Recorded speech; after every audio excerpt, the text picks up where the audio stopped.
Dismissed Bamban Tarlac Mayor Alice Guo must come clean on all questions on her citizenship, business dealings, and how she managed to exit the country and whose help she relied on.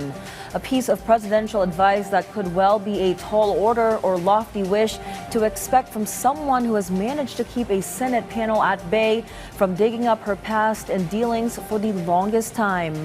Our Kenneth Paciente has more. Now that dismissed Bamban Mayor Alice Guo is back in the country, President Ferdinand R. Marcos Jr. insists she must reveal her connections to the proliferation of pogos, especially in Tarlac. The president emphasized the former mayor's initial statement, claiming she had no knowledge of the operations is unacceptable, especially since they were located so close to her previous office. It's very difficult to believe because as a former local government executive, it seems impossible that an operation that is a few hundred meters away from my own office, na hindi ko alam yung nangyayari doon, illegal na ganitong kalaki na operation. Kaya sana maipaliwanag niya kung bakit hindi niya alam at kung paano bilang isang mayor na hindi niya malaman kung ano yung nangyayari doon sa bayan niya na ganyang kalaki na problema. According to the president, Guo should clearly explain how she acquired her properties, especially her victory as mayor when she wasn't well known by the locals. The president pointed out that these issues must be clarified. I just hope she answers it better than her cohorts. Sina Cassandra Ong at saka sina Sheila Ong, very evasive makasagot.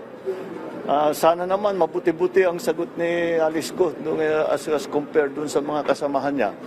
Because it will not help her at all to be evasive.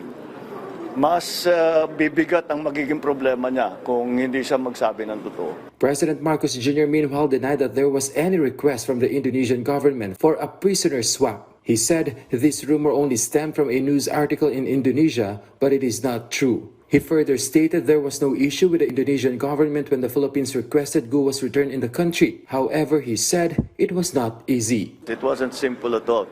We were negotiating very intricate, very sensitive and very delicate details for the last, maybe 48 hours na kinakausap natin mga kaibigan natin sa Indonesia.